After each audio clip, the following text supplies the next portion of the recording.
Good morning, welcome to the channel.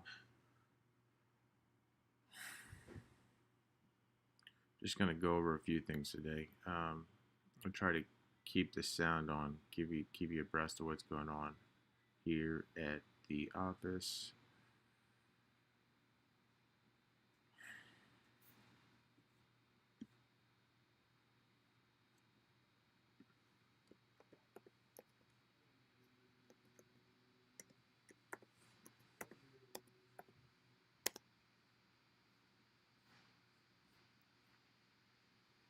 As for the plans today, I'm going to try to keep in the comments below, like the timeline of any YouTube videos I watch or important skills I covered in the course of doing business today.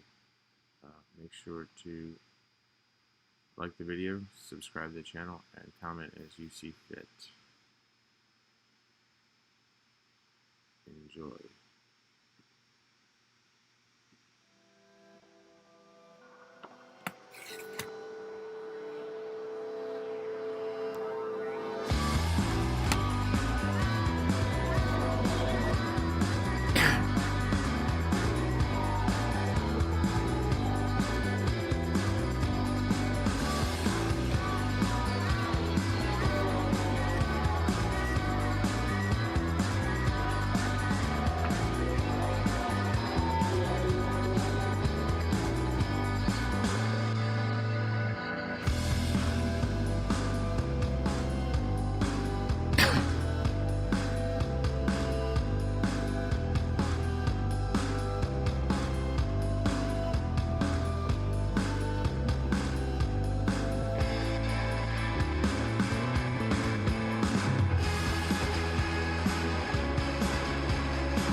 Go.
So, you might know about my profession and the company I work for, but there's a need to print a large amount of paper. So I saw a sale and I had budgeted an amount of cash, and I purchased the paper and additional item for about 10% less than what I budgeted. So that's a win. That's a win. That 10% will go back on, I guess, the general fund. So we'll see what happens. I'll let you know when it gets here.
I think he went to see you.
You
good now?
Oh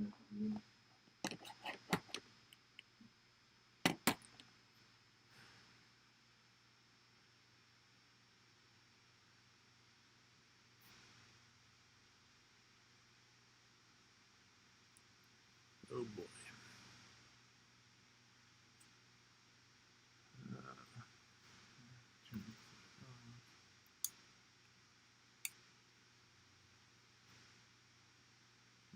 I guess the lighting's okay.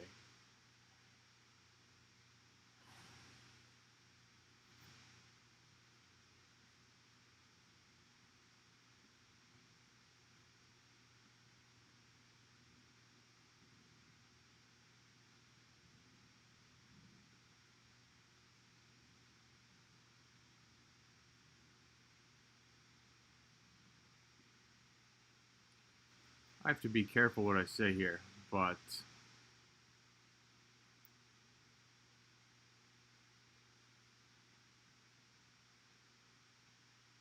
you know when I got educated, I was educated before all my offspring and my parents' offspring.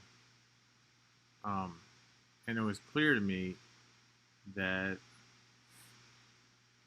it wasn't enough, although it should have been enough. But so I wanted to learn just a little bit more. And one of the things they talked about in the particular program I wanted to learn more about was when you go against the political norm, and they suggested having 2 years of salary for this because they wanted to make it clear there is hell to pay if you might do the wrong thing. Not the wrong thing in the moral or ethical sense, the wrong thing in the political sense. So like you should have enough money for 2 years just to ride through it. But like I think back, and this has been going on in my life since way before I was educated. So when we go through the budgeting in a later live stream, we should cover this because it's clear. Well, we might have to define grandfathering in a later live stream, but it's clear that if there is grandfathering, you need to declare grandfathering, and if there's grandfathers by two different grandfathers, then you need to declare it as well. So the budget hopefully will cover this, and it will cover it when I knew that I needed the budget for years of emergency funds, and it will be clear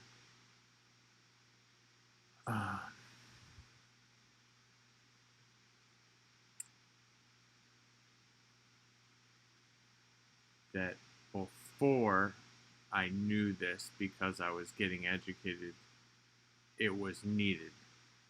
So I hope this adds a little bit of intrigue, and maybe you'll see a little bit exactly why we need to do things the way we're doing them right now. I hope this helps. We're going to watch what we've been watching for the next 30 minutes. And then JSecular Live, if everything goes correctly.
Lame.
I just made one for myself.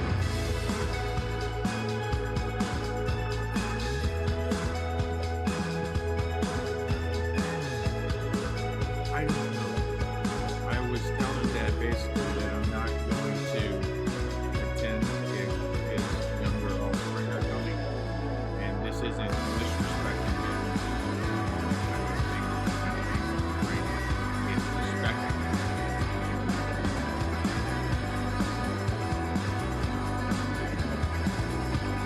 Like this, I can't knock this over. But I gotta get that spec. I didn't fuck.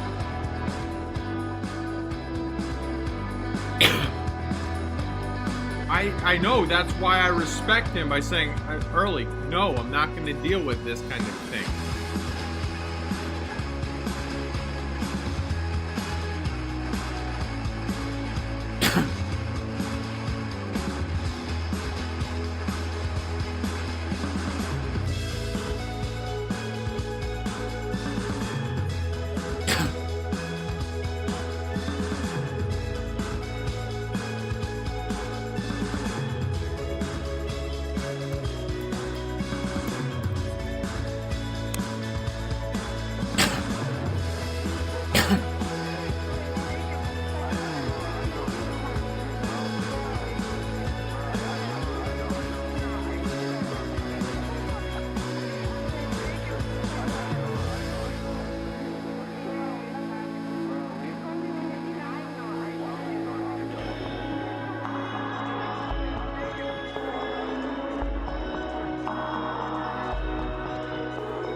It's my father's birthday today.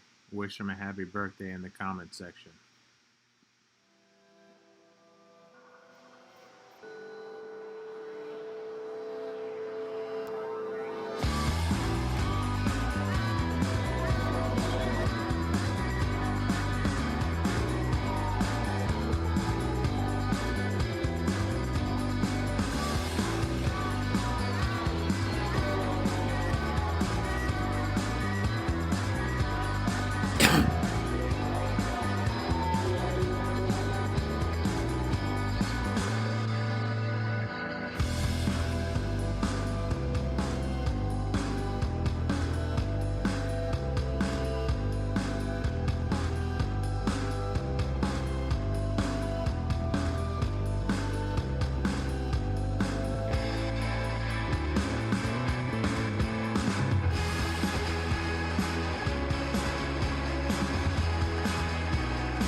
to youth groups, to Bible study groups, and they encourage that for their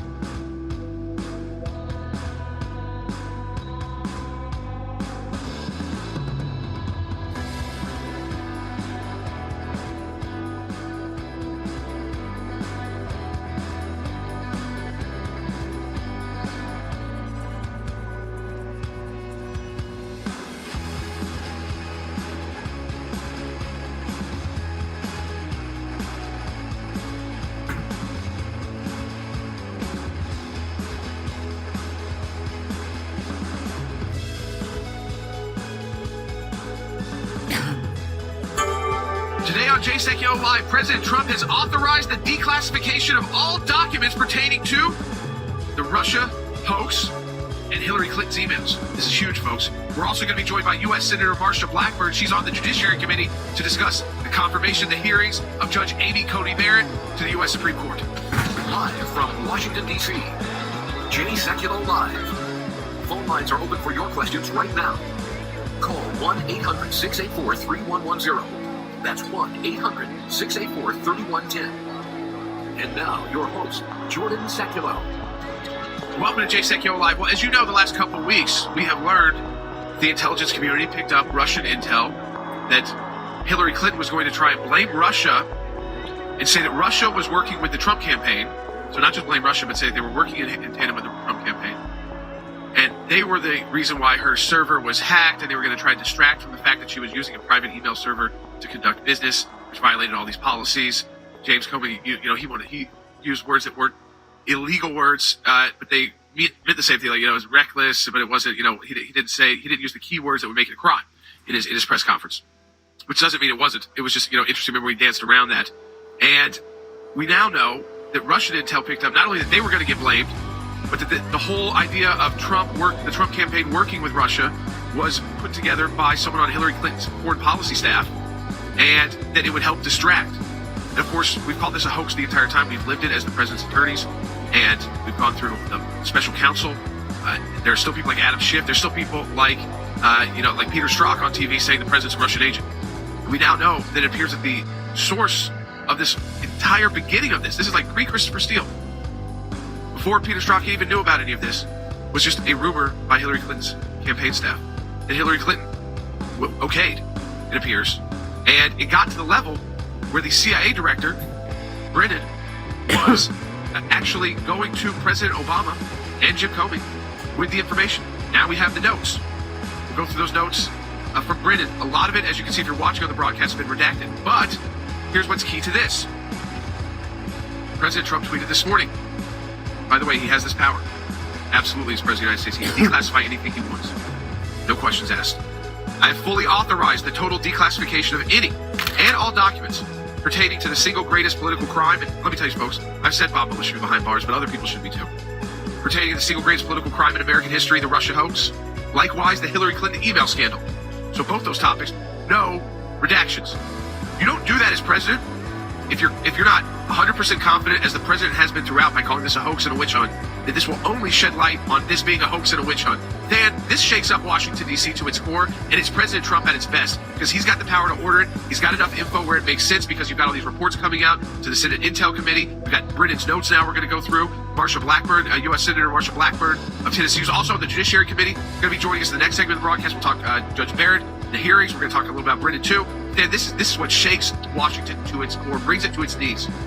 It's a breathtaking revelation, Jordan. I mean, look, I was already convinced that everyone was in on it, and it went all the way to the White House, went all the way to President Obama, Vice President Biden. I was convinced because of the Susan Rice email, the text messages that we already had. But Jordan, this is it in black and white, and the president has made it available to us. Look, everyone was in on the fix, and Jordan, they did not investigate those who were doing wrong. They investigated the target of those who were doing wrong. Pretty shocking, Jordan. Folks, I'm going to take your phone calls on this, 1-800-684-3110. We're going to be joined by a great guest, U.S. Senator Marsha Blackburn. She's on that Judiciary Committee to talk about the hearings upcoming on Judge Barrett as the Democrats try to obstruct and try to stop it. We'll talk about Brennan as well and this new information about declassifying the documents. We'll be right back on JSecUO Live. Share this with your friends and family. Senate Judiciary Committee will meet this upcoming Monday to begin the process of confirming Judge Amy Coney Barrett, despite 2 members on the Republican side of testing for positive for COVID-19. But of course, the left is trying to stop the entire process of going forward. Take a look at what Chuck Schumer, the minority leader there, tweeted. The GOP leadership has truly lost touch with reality if it's contemplating marching COVID-stricken members to the Senate to rush through a nominee who could strip health care from millions. What Chuck Schumer aired on the coming out of this was that he said, well, they need to be able to look people in the eye.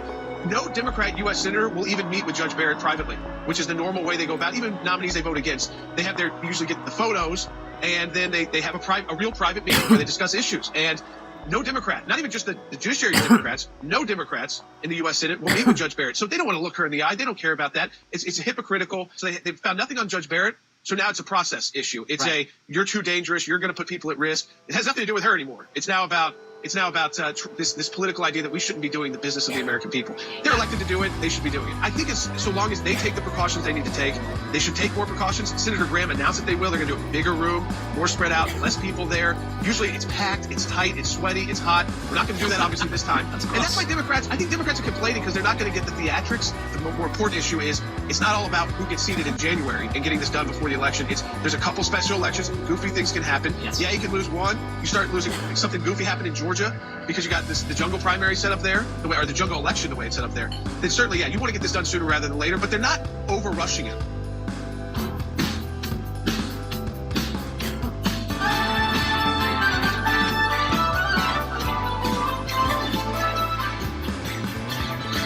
Welcome to Jay Sekulow Live. This is Jordan Sekulow, and folks, we are joined right now by U.S. Senator Marsha Blackburn of Tennessee. She is on the Senate Judiciary Committee. You see her often in the media speaking out. She happens to be one of my U.S. senators in Washington, D.C. So it's great to have her on today. And Senator Blackburn, thanks for joining us today on Jay Sekulow Live. I am delighted to join you. Thank you so much. And sounds like you all are talking about one of the hot topics of the day, which is our SCOTUS nomination. Absolutely. And you know what? Everybody listening to this broadcast right now, Senator Blackburn, they want to know, because they see the hijinks, they see the mainstream media reports. They're getting nervous, more and more nervous by the day. You're on the Senate Judiciary Committee. What would be your message to them right now? You've got a couple of members that came down with COVID on the Republican side. Hearings are scheduled to start on the 12th next week. So what would your initial message be to them about their nervousness? We are going to get this nomination through the process and get her confirmed. We have been doing hybrid hearings since COVID started. These are approved by the Senate Rules Committee. Amy Klobuchar, who has been opposed to doing the hybrid hearing for the Supreme Court nominee, has supported and was a part of how they structured these hearings. We've done 21 hearings this way. So we're going to have 4 days of hearings. They will be the hybrid setup. You can come virtually or in person. And then we are going to move forward with a vote to move her from committee. And then the last week of October, we'll have her on the floor for a confirmation vote. And hopefully the president will swear her in immediately. So the fact that Democrats are saying, well, and I think you're absolutely right, Senator Blackburn, about the idea. We're joined by U.S. Senator Marsha Blackburn of Tennessee. She's on the Senate Judiciary Committee for these hearings. What do you expect it to be like on October 12th? Are you because the hybrid hearing's been normal. We've seen that. We saw Jim Comey testify last week from his house. Some senators were there. Some were via remote. Do you plan on going in person, or is the kind of idea to keep it the chairman and the witness, if you will, Judge Barrett, to kind of see how things are going during the questioning period? And how hypocritical do you think, Senator Blackburn, this idea? Because Chuck Schumer said, they've got to be able to look her in the eye. Not a single Democrat will even meet with her privately, one-on-one, where they'd all have a chance to look her in the eye. Well, that's the thing. They have the opportunity to meet with her. They have chosen not to sit down with her and ask her specific questions. They have given up that opportunity. So what are they going to do now? They're saying, well, we may not even show up or participate at all because, and their code word of the week, we think this is illegitimate. Well, you know what? It is not. We're following procedure and process. Ruth Bader Ginsburg was confirmed in 42 days. Sandra Day O'Connor, 33 days. Justice Stevens in 19 days. We are within the framework. The president is doing his constitutional duty. We are doing our constitutional duty by providing advice and consent. Now, if the Democrats do not want to do their job, that's up to them and their voters. But we are going to do our job. So let me go to Than Bennett in Washington, D.C. Than is our government affairs director, Senator Blackburn. I know he's following this very closely and the rules, these issues, and then, for the Judiciary Committee. And Than, I know you had a question, too, about, when it comes down to the vote on the committee hearing, when you're supposed to be in person and the rules there. Yeah, I wanted to ask you a couple of things, Senator Blackburn. First of all, thank you for being with us. I wanted to ask about your impression from having met with Judge Barrett. Obviously, Jordan said that the Democrats have not been willing to. I know you sat with her. We obviously can see her very impressive resume, but I was just wondering if you could give our listeners some feedback of your impressions of the judge when you did sit down and meet with her. And then secondarily, yeah, I am a little interested in how the committee will handle whether or not a proxy vote is allowed in case a senator still is suffering from the virus or has another reason to miss. I know that proxy votes do happen sometimes in committee. Is there any indication from the chairman whether or not that will be in play at this point if it's needed? Well, there has not been an indication on that. And I've talked with the senators that have been affected by the virus, and everyone seems to be recovering well. We do have proxy voting for our nominee, and that is often done. Senator Harris has voted by proxy most of this year, and we're going to continue with our regular processes in the Senate Judiciary Committee. So Senator Blackburn, if you're able to go through the regular process, you have maybe some proxy during the hearing, not proxy votes, but people are remote during the hearing, which is normal. We have seen Nancy Pelosi use proxy voting, though, in the House. You've been impressed. People are so excited about Judge Barrett. I think that's why they're so nervous. They know that the Democrats will do anything possible, Senator Blackburn, to try and stop this. What's been interesting is that, they want to call her a handmaid. They want to call her this. They went after her children, her adopted children. But now it's like it's a process fight. It's a very Washington, D.C. swampy fight of you can't get the votes, you're being dangerous. But you've been operating throughout throughout COVID, being able to do the work of the American people. People standing in the way have been Democrats. They're in the minority in the Senate. And we knew they're going to pull every stunt they can to try and delay this and try and get past the election at least. Well, of course, we know that they're going to try every possible stunt. And bear in mind, they thought that having the hybrid hearings might be a way to slow down what we were doing in the Senate. But people have enjoyed being able to do the hybrid hearings and continue our work. I think that this is something you may see happen more often, even after we get past COVID. But what we do know is this. We have a responsibility to fill an opening. And I would just say this. People that are trying to say this has never happened before, go back and look at John Adams putting John Marshall on the court. They did that in January after he had lost the election. So we're going through the process that we are constitutionally mandated to do, and they're going to try to delay. They're going to try to fuss about it. They've got the mainstream media working with them. COVID is something they're going to continue to talk about, but we're going to do our job. I know Tennesseans are excited about that. The American people are excited about that as well because we've got fans all across the country. Senator Blackburn, one more question on Judge Barrett as you prepare for those hearings. What do you expect I know kind of how the Republican-type questions, I think Republicans ask much fairer questions to any nominee to give them the opportunity to explain their judicial philosophy.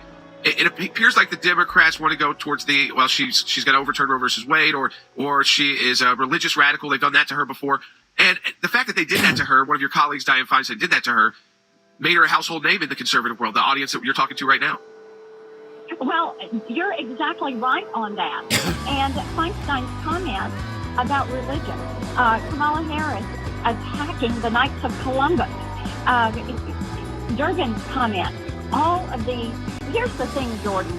It is constitutionally prohibited to have a litmus test, a religious litmus test. You can't do that in the United States. But what are they trying to do? They're trying to do that. And basically saying, here is a woman who is active in her faith, in the application of that faith, and in her church. And by the way, she takes her 7 children to church every single Sunday.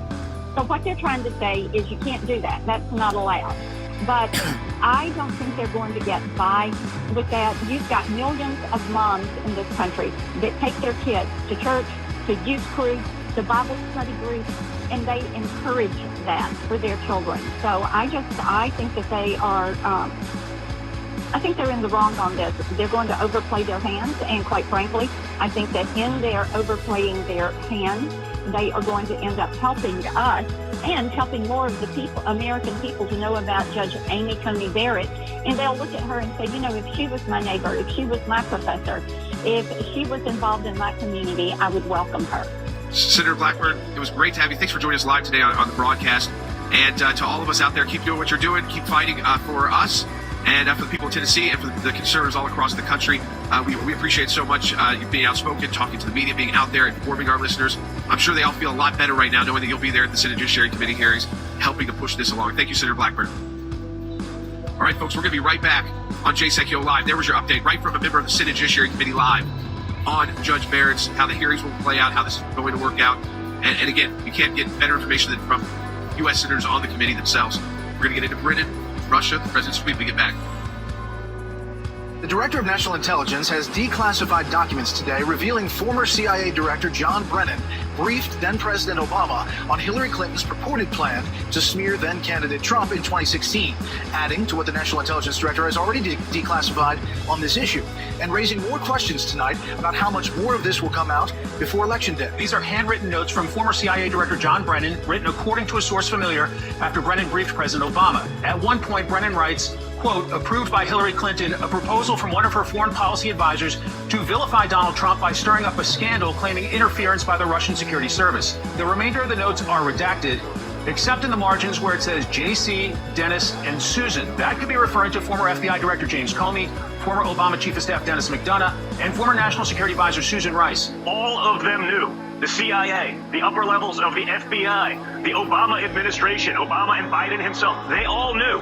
And they let this go on for 4 years. The president just tweeted this out, quote, I have now fully authorized the total declassification of any and all documents pertaining to the single greatest political crime in American history, in other words, the Russia hoax, and likewise the Hillary Clinton email scandal, no redactions. The upper levels of the FBI and the CIA are still doing whatever they possibly can to make sure that those documents don't get out. They'll say, well, you know, there's secret stuff in there that we can't. No, it's not secret. It's nonsense. It's that you were all involved and you guys are protecting your failed, corrupted, bureaucratic institutions rather than the Constitution, which is the pattern that we've seen for the last 4 years, and it needs to stop now.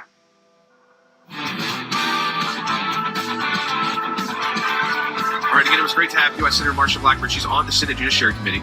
She'll be there, at the hearings, and kind of pushing back on the narrative. So many of you are hearing the mainstream media making people nervous about Judge Barrett's potential confirmation because of 2 U.S. senators having a Republican on the committee coming down with COVID. But as you heard from her, they're going to work to push this through and get Judge Barrett confirmed. First, it goes through the committee hearing. That starts next week. That will get out of committee around the 22nd, and then it'll be probably around 26th to the 30th, somewhere there, where the U.S. Senate could have a vote. The votes appear to be there without the need for Vice President Pence. And if he is needed, he can cast tie-breaking votes both for cloture to be the 51st vote and for the 51st vote to confirm Judge Barrett. But again, I want to follow this closely. We're going to continue to reach out to members of the Senate Judiciary Committee, like Senator Blackburn, to get updates on this, because you're going to hear from the media, this is dangerous. This shouldn't have. Of course, you already heard this shouldn't happen, even though history shows it always happens. And this is part of the elections having consequences. Republican president, Republican Senate, they get confirmed 17 out of 19 times so far. So this would be, if she gets confirmed, Judge Barrett, 18 out of 20 times. So it's 90% that you'll get confirmed in this kind of scenario, during the election year. When you have the same party in charge of the White House president as the Senate. If you flip that around, like what President Obama had to deal with, it goes the exact opposite. It's 2 out of 10. So it's a 90% chance you're going to fail. It's going to be very rare that you get someone through when you don't control, your party does not control the U.S. Senate. And again, this is all in the Senate's hands now. The president did his job. He made the nomination then. But I do want to go right to, so we're going to keep people updated on Judge Barrett. We're working on the Hill. You can update people quickly on that, Dan. But we've got huge breaking news, because we've all heard, Dan, about the fact that the Obama administration, the CIA, and Brennan knew that the Russians, intel, figured out that, we were spying on them, they were spying on the Clinton campaign, I guess.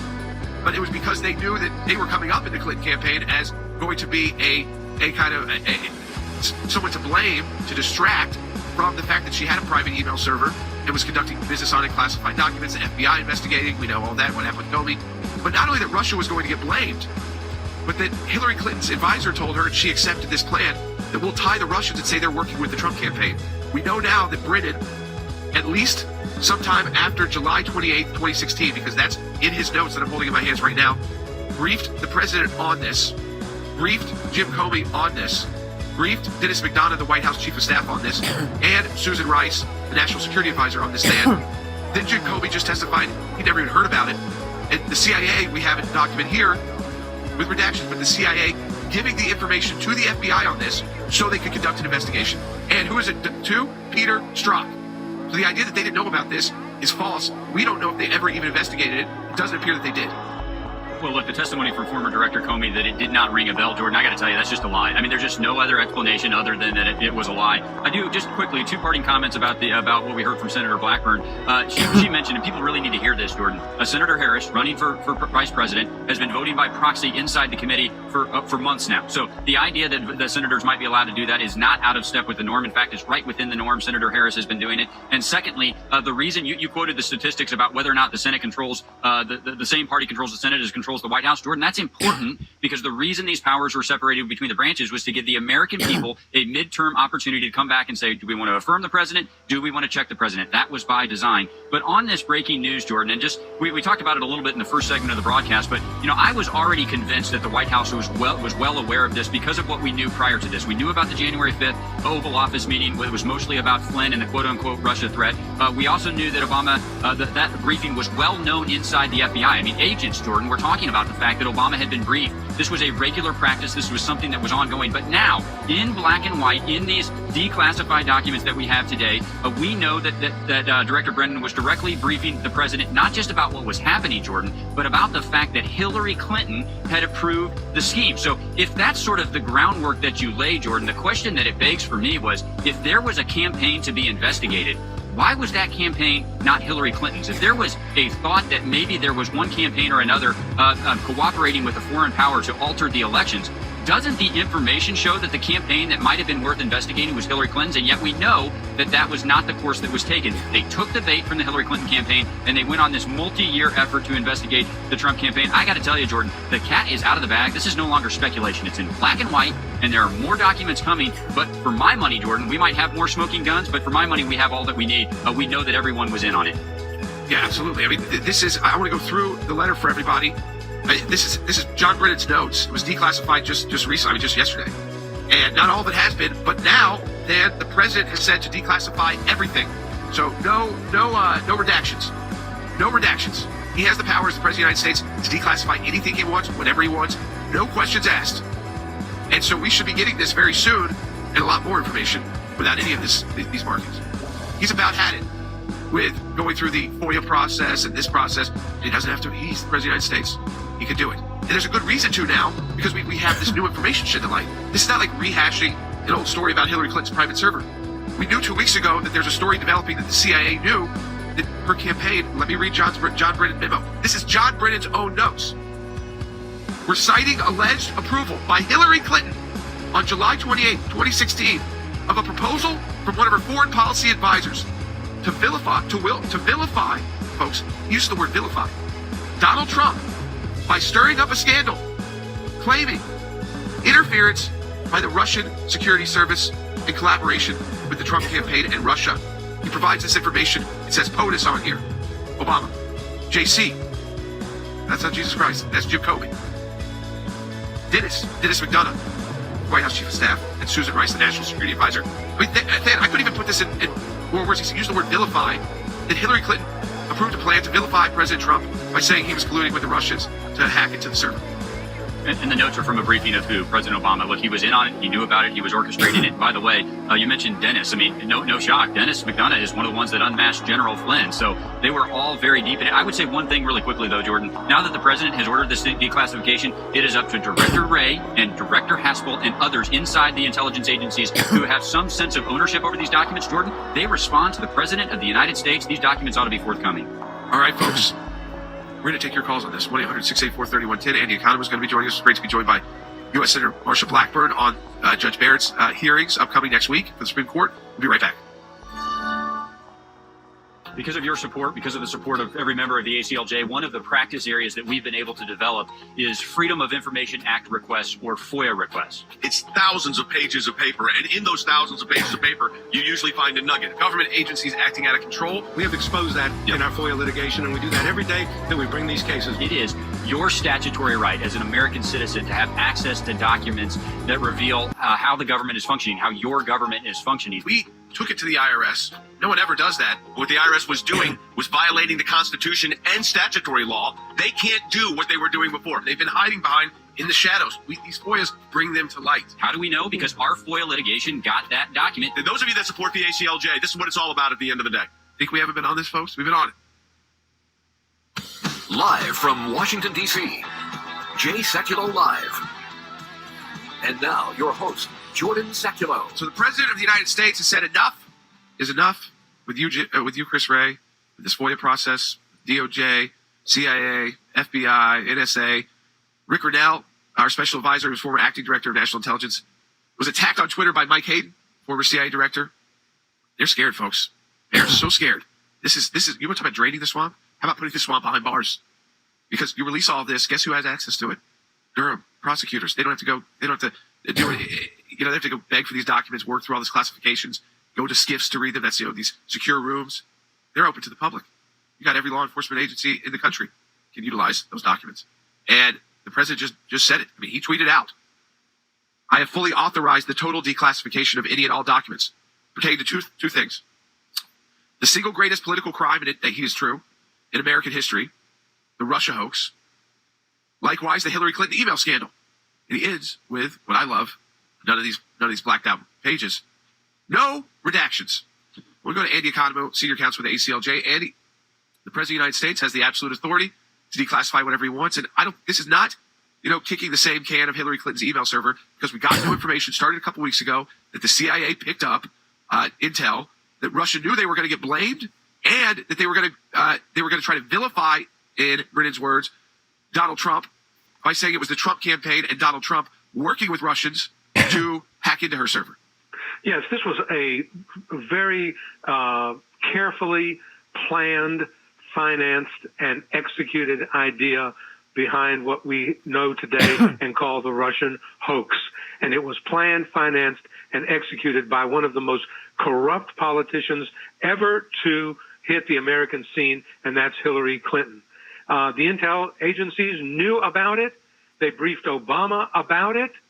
Biden was aware of it. And yet, where is the voices of the left from Adam Schiff? Where are the voices on MSNBC? Where is the bombshell that is being ignored by the left totally? Imagine concocting a scheme to come up with some plan to say that the President of the United States, while a candidate, was being placed in collusion with the Russians in order to assure his candidacy resulted in his election. And now we know that it was a complete hoax masterminded by Hillary Clinton, executed by the U.S. intelligence agencies, by Brennan and by his cohorts. And what we did, Jordan, was put this president under torture in the Mueller investigation for almost 3 years. He was tortured, and his presidency nearly derailed by having to answer nonsense allegations that were concocted and totally fabricated by the corrupt Democrats. Folks, it is just what you can read from Brennan now. And soon we should be able to see a lot more, including all these marks removed. I'm briefing the president. This happened after July 28th, 2016. Citing alleged approval by Hillary Clinton on July 28th of a proposal. So she approved it. From one of her foreign policy advisors to vilify Donald Trump by stirring up a scandal claiming interference by the Russian security service and collaboration between the Trump campaign and Russia in regards to her email server and to try and distract from that server. That is the origins of the special counsel. It wasn't even Steele. Christopher Steele was just making up stuff so that Peter Strzok could have something else, because Peter Strzok got notice of it, folks. He got it from the CIA, which is not all the time that they share intel like that with the FBI, and they did. We have that document as well. So they knew about it, and yet they continued their hoax. He's still on TV saying the president is a Russian agent. Shame on him. He should be behind bars. We'll be right back.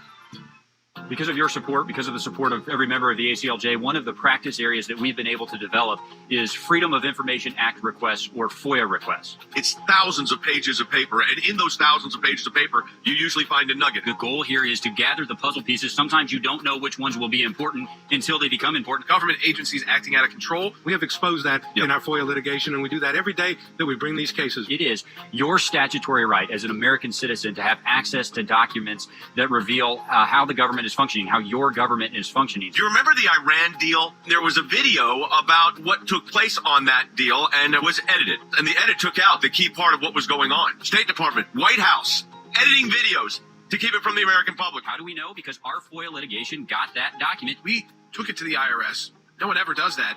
And because of it, it's a very weak government agency that used to be the scary government agency. What the IRS was doing was violating the Constitution and statutory law. Because of the litigation we engaged in, it's a different agency. They can't do what they were doing before. They've been hiding behind in the shadows. These FOIAs bring them to light. All of this information came because we went to court to get the information. Many times when we make these requests, the requests actually end up in court as the bureaucracy fights back to withhold the information. But that's okay because the law is on our side. We are entitled to the information that is in these requests that we have made. We've got the declassified list of Obama administration officials who started asking to unmask. We have caught them now. They have no one in there to protect them anymore.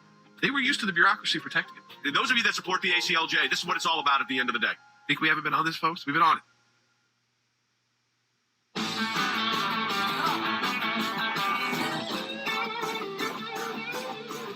All right, welcome back to Jay Sekulow Live. Can you believe just last week Jim Comey said this in his testimony before the Judiciary Committee?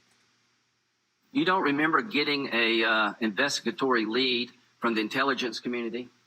September the 7th, 2016, U.S. intelligence officials forwarded an investigative referral of FBI Director James Comey and Assistant Director of Counterintelligence Peter Strzok regarding U.S. presidential candidate Hillary Clinton's approval of a plan concerning U.S. presidential candidate Donald Trump and Russian hackers hampering U.S. elections as a means of distracting the public from her use of a private email server. You don't remember getting that or being taught? That doesn't ring bells with me. Okay. Well, that's a pretty stunning thing. It didn't ring a bell, but it did come to you. So we know it came to him. We know it came to Peter Strzok. What we don't know, Andy, and it appears that it wasn't because Jim Comey would probably have known if it was since he was making announcements about Hillary Clinton all the time. I think he's lying there in the sense that he doesn't remember, but he's trying to, it's like taking the fifth without taking the fifth by saying, I just don't remember. So he's not saying it did or didn't happen. But that would lead me to believe that that they didn't investigate it at all, that they ignored this, that Peter Strzok ignored this and went along, got their dossier and went and got FISAs on American citizens with information where people now pled guilty to crimes to get those FISAs. That American citizen, Carter Page, happened to be a U.S. asset, cover blown. So this is, and now we know Hillary Clinton herself was behind this entire Russia hoax. She created it with her campaign to cover for her illegal activity with her server. And Obama knew, Susan Rice knew, Andy, Dennis McDonough, the White House chief of staff to Obama knew, Jim Comey knew, Peter Strzok knew, and of course the CIA director Brennan, he knew. Yeah, and not only them, but Joe Biden knew too, Jordan.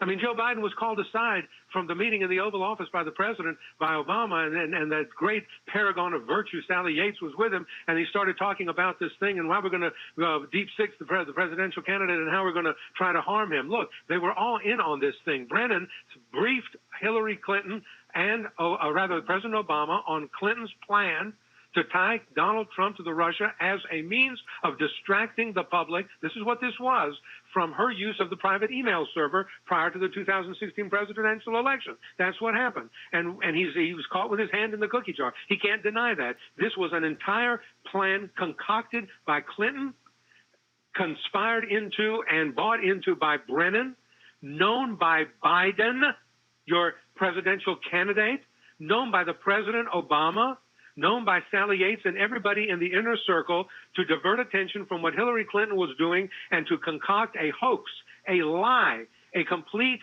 mountain of misinformation with respect to collusion by Donald Trump, which never happened with the Russians. And this was being done by your government, the government which is now seeking to return into power, Jordan.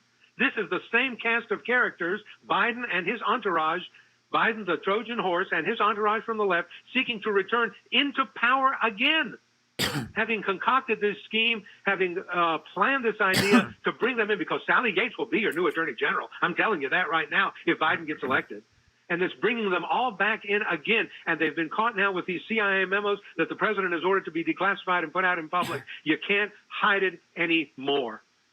Folks, I'm going to go right to the phones, 1-800-684-3110. Kim has been holding on. Let's get Kim a copy of the next red wave from Pennsylvania. First, I'll ask you, Kim, this.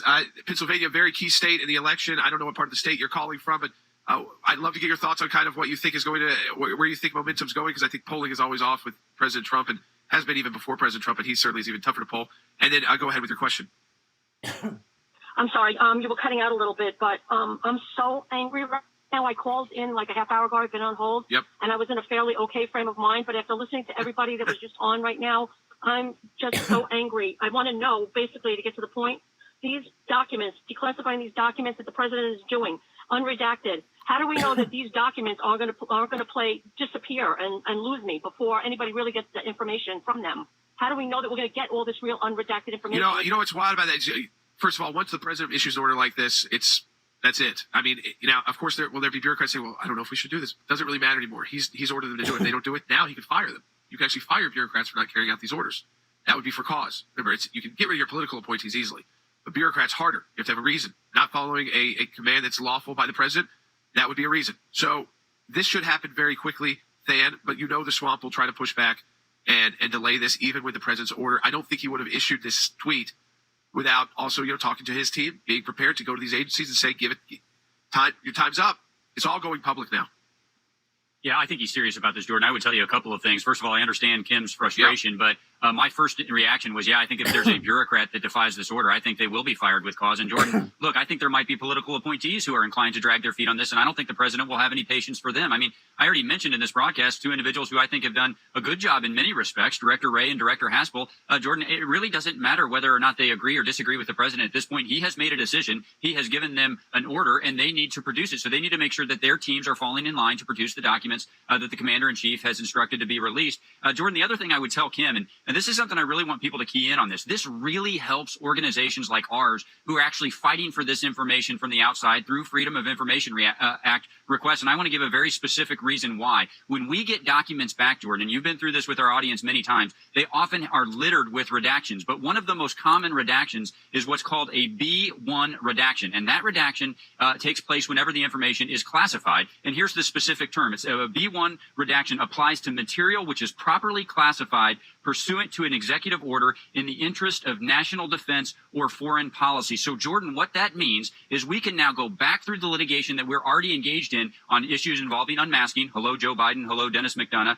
Involving the plan that James Comey had to put spies inside the Trump White House. That litigation is ongoing. Jordan, all of the information that we've got, if it's got a B1 redaction on it, this now means we can go back during the course of our litigation and, where appropriate, say that classification has now changed by order of the President of the United States. We want to see the information underneath that redacting. So, yes, it depends on one side on bureaucrats, Jordan, but in our FOIA litigation, it doesn't depend on bureaucrats. We'll take it right to the court. Exactly. Crystal in Ohio on line 1. Crystal, welcome to JSECO Live. You're on the air. Hi, thanks for taking my call, first of all.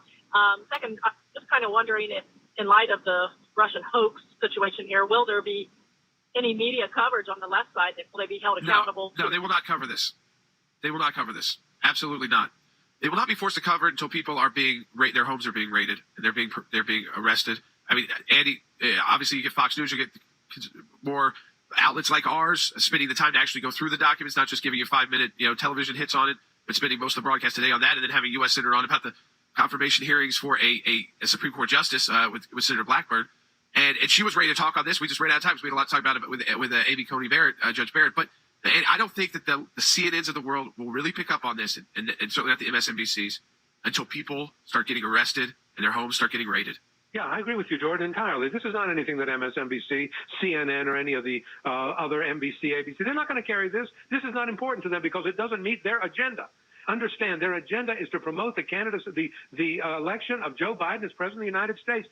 Joe Biden, who was in the midst of this, in the Oval Office, being briefed, figuring out what law that General Flynn broke, coming up with a law that hasn't been enforced ever in its history, being briefed by Brennan and the others. And in the midst of this, every time I'm the guy. You sure are the guy. You're the guy who was in the midst of this, and you know all about it. And now you're trying to deny it. And you think that the media on the left that supports you, the Democrat, liberal-controlled media, is going to support the dissemination of this information? No way on earth.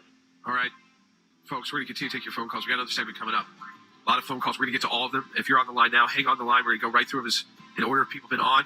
1-800-684-3110. Literally, Ben Cisney from our legal team at the ACLJ is preparing to make his argument to the DOJ attorneys right now that basically, quote, a ton of your redaction claims are now completely invalid. So we can take this to court immediately based off the president's own words, as Than said. Think about that. Let it sink in. I'll explain it again when we get back. The vice presidential showdown now just hours away. So what can we expect from Senator Kamala Harris and Vice President Mike Pence? Mike Pence is somebody who tries not to get ruffled, who likes to just dig down into policy and not get into political brawls. On the other side, you have Kamala Harris, who loves getting in political brawls. First rule for vice presidential debates is don't harm the ticket. So you're there to represent the top of the ticket. You're there to go after the other side's top of the ticket. You're there to defend your running mate, but you can't do harm because obviously people don't vote because of vice presidents, but if you make them vote, it's usually because of bad news. I'm looking for performance from both. I'm looking for policy from both. And I'm going to add poison. Harris needs to show herself as presidential, her composure. And we all have already seen Vice President Pence as a very composed presidential figure in this administration, and particularly during the coronavirus task force. We've learned that the current vice president and that Senator Kamala Harris are really preparing with a lot of briefing books. They've been doing actual mock sessions. Two real things that you have to focus on as preparing a candidate, which number one is be prepared for any question so that you can answer it, and then turn around and pivot and go back and deliver your message. You're going to have in Mike Pence, from, for instance, his legislative career, he earned a 99% American Conservative Union score out of 100, meaning he's one of the most conservative members of Congress when he was on the Hill. On the other hand, Kamala Harris, according to GovTrack, which is an independent organization that does statistical modeling of legislators, according to them, for the year 2019, she was literally the most liberal member of the United States Senate. She was to the left of Elizabeth Warren and even Bernie Sanders. So you have a stark contrast here. You have a wide chasm ideologically between these two folks, and I think that will really make for a compelling policy debate.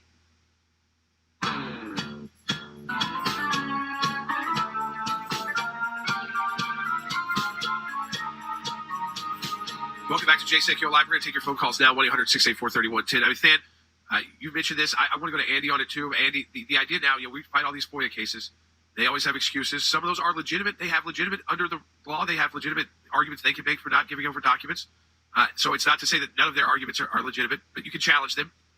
But they just got all of their exceptions wiped out when the president sent this tweet out, Andy, because and I'm sure he has ordered the appropriate people to start instructing those agencies that if it comes to these documents, which we've got FOIAs active on right now, about Comey spies in the White House, about all of this, they can't claim any exception that they even normally could under law because he just said declassify everything.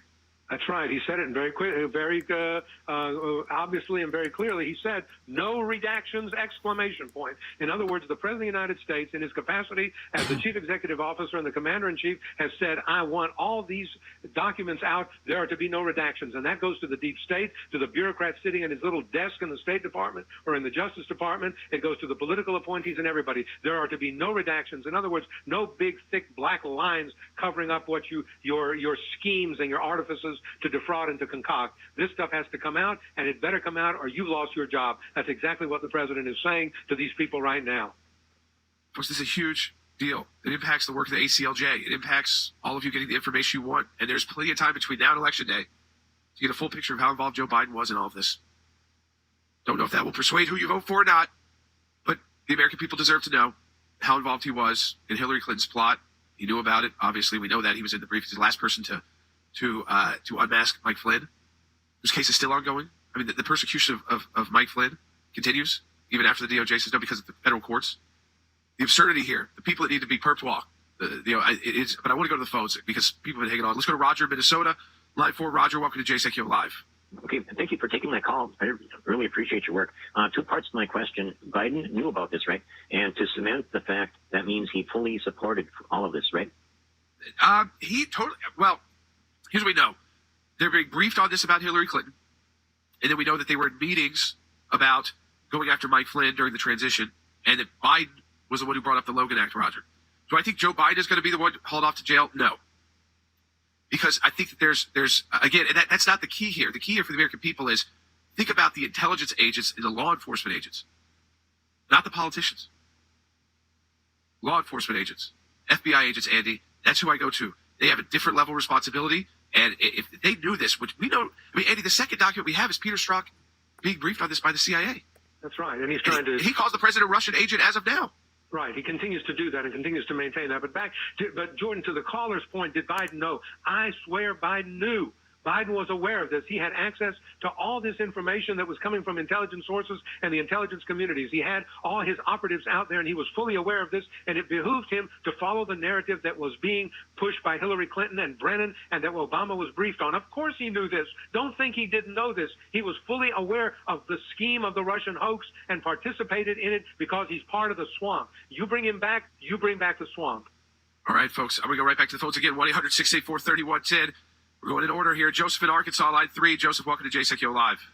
Hey, guys, thanks for taking my call. I got a comment and a question. The comment is that Jim Comey certainly didn't have any memory issues when he was writing a book. And I think that all of the swamp didn't worry about any of this happening because they knew Hillary was going to win. That was their ace in the hole. But my question is, with all of this coming to light and after it all gets exposed and examined, will it have anything to do with eliminating Trump's impeachment? By the House? No. I mean, could a future House decide to go back and say, I mean, if they wanted to politically and say, because remember, the president ultimately, the House impeaches, the Senate tries, and he was found, he was cleared completely, and so Nancy Pelosi's in charge of the House. They ain't doing nothing about that. And remember, that's Ukraine. That was another, I mean, that's like another 4 years of investigating how that all came out. I wouldn't mind the president tweeting out an order also to declassify everything related to Colonel Vindman and his twin brother and the Ukraine call and everybody who heard that call and all of their communications. Because the president, all those communications protections, Andy, all that, he just got rid of them. That's right. By stroke of the pen and the decree of the president, all that stuff is out, and there is to be no redactions. So we're going to find out the truth. I'm determined to find out the truth, and the way that we're going to do it is by the president's fiat, which he has the right to do. They may squawk and moan and carry on about it, but he said no redactions. I want to see everything, and we're going to see everything. I'm convinced of that because the swamp has to be exposed finally, long last. All right, folks. Again, we're going to try to take these final two calls of the day. So quickly, Ashley in California. Hey, Ashley. Yes, thanks, guys. I'm doing great work there. My question is this. If it is proven that President Obama knew about this scandal and these crimes, is there anything in the United States Constitution that prevents him from being charged with a crime? Is there anything in the U.S. Constitution that prevents for President Obama from being charged with a crime now that he's out of office? No. But you might make arguments that, if he was serving as official test, but I'm not worried about going after Obama or even Joe Biden to the extent of putting them in jail. I want to make sure that the FBI can be trusted, the CIA can be trusted to an extent, that they're not going to, again, try and get involved and influence our elections. It is disgusting. And that is where it is the swamp. Politicians, they come and go. It's the swamp, Thad. I will take the final call quickly, but Thad, it is the swamp that is the problem. It's politicians, they set the tone, they cause trouble, and certainly Democrats are more in line with them, but the swamp is the bureaucracy. It is, and do you want those same people back in charge, Jordan? I mean, because ultimately that is on the ballot. Do you want the same people back in charge? Kimberly in Texas, line 1. We got a minute left, Kimberly, but I want to get you on. Okay, thank you. So I'm just going to say we need to double down and drill down and take the gloves off, because if these people are not held accountable and people don't actually go to jail, we don't have a representative republic and they win. So I want to know who prosecutes Hillary, Comey, Rice, Brennan, Biden. U.S. attorneys. That's who goes out. If it's Brennan or those folks or Strzok, it's U.S. attorneys, grand juries, federal issue, and now they're going to have all the information they want at their fingertips. They don't have to request it. They don't have to go into classified rooms to read it. People can't argue about whether or not they can get it or not. The president just ordered, hand it all over, and no redactions whatsoever.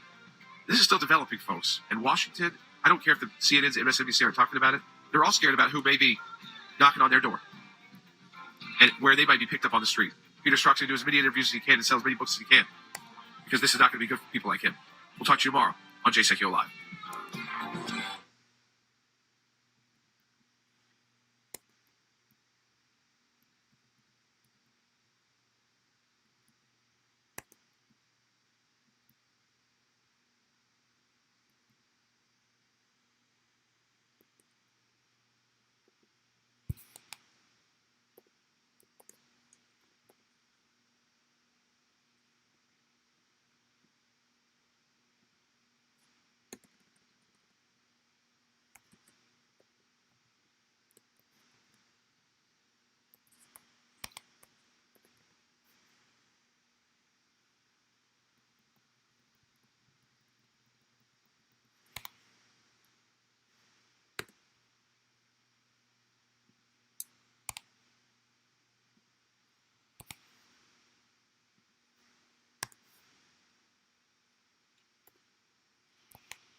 To reliable sources. Unsourced material may be challenged and removed. Find sources. Double entry bookkeeping, news, middle dot newspapers, middle dot books, middle dot scholar, middle dot JSTOR, December 2013. Learn how and when to remove this template message. Bookkeeping key concepts: day books, double entry, general ledger, T accounts, trial balance, journal debits and credits, chart of accounts, petty cash, imprest system, bank reconciliation, ledger, single entry, bookkeeper, assets, liabilities, equity, income, expenses, depreciation, accruals, prepayments, VAT, GST, financial statements, balance sheet, income statement, related professions, accountant, accounting technician, accounts clerk. T. Double entry bookkeeping in accounting is a system of bookkeeping where every entry to an account requires a corresponding and opposite entry to a different account. The double entry has two equal and corresponding sides known as debit and credit. The left-hand side is debit and right-hand side is credit. In a normally debited account, such as an asset account or an expense account, a debit increases the total quantity of money or financial value, and a credit decreases the amount or value. On the other hand, for an account that is normally credited, such as a liability account or a revenue account, it is credits that increase the account's value and debits that decrease it. In double entry bookkeeping, a transaction always affects at least two accounts, always includes at least one debit and one credit, and always has total debits and total credits that are equal. This is to keep the accounting equation below in balance.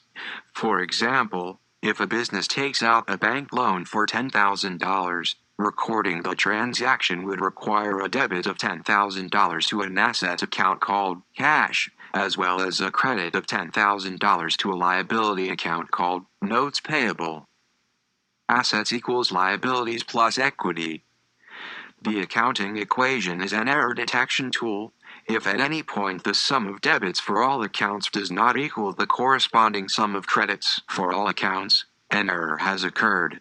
However, satisfying the equation does not guarantee that there are no errors. The ledger may still balance even if the wrong ledger accounts have been debited or credited. Contents 1. History. 2. Accounting entries. 3. Approaches. 3.1 Traditional approach. 3.2 accounting equation approach. 4. Books of accounts. 5. Debits and credits. 6. See also. 7. Notes and references. 8. Further reading. 9. External links history. Edit. Main article. History of accounting. Double entry bookkeeping was firstly pioneered by the Romans and in the Jewish community of the early medieval Middle East. 1. In 70 AD, Pliny the Elder described the structure of the tabula rationum as, on one page, all the disbursements are entered, on the other page, all the receipts.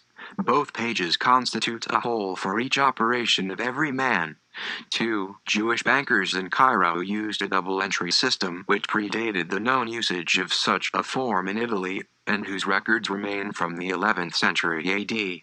The Italian system has similarities with the older Indian Jaminama system, which had debits and credits in a reverse order.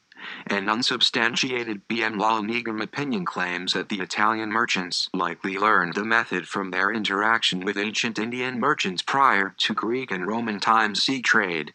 3. The oldest European record of a complete double-entry system is the Massari Italian treasurer's accounts of the Republic of Genoa in 1340. The Massari accounts contain debits and credits journalized in a bilateral form, and include balances carried forward from the preceding year, and therefore enjoy general recognition as a double-entry system. 4. By the end of the 15th century, the bankers and merchants of Florence, Genoa, Venice and Lubeck used this system widely. Del Mercatore del Mercanti Perfetto by Benedetto Cotrulli, cover of 1602 edition, originally written in 1458. However, the double-entry accounting method was said to be developed independently earlier in Korea during the Goryeo dynasty, 918-1392, when Gyeongsang was a center of trade and industry at that time. The four-element bookkeeping system was said to originate in the 11th or 12th century. 5, 6, 7. The earliest extant accounting records that follow the modern double-entry system in Europe come from Amatino Manducci, a Florentine merchant at the end of the 13th century. 8. Manducci was employed by the Ferolfi firm, and the firm's ledger of 1299-1300 evidences full double-entry bookkeeping. Giovannino Ferolfi and Company, a firm of Florentine merchants headquartered in Nimes, acted as moneylenders to the Archbishop of Arles, their most important customer. 9. Some sources, which suggest that Giovanni di Battista Medici introduced this method for the Medici Bank in the 14th century.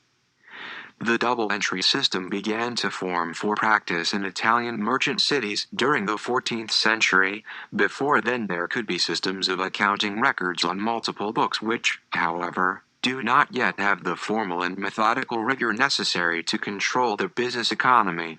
In the course of the 16th century, in Venice is born theoretical accounting science by the writings of Luca Pacioli, Domenico Manzoni, Bartolomeo Fontana, the accountant Alvise Casanova, 10, and the erudite Giovanni Antonio Tagliente.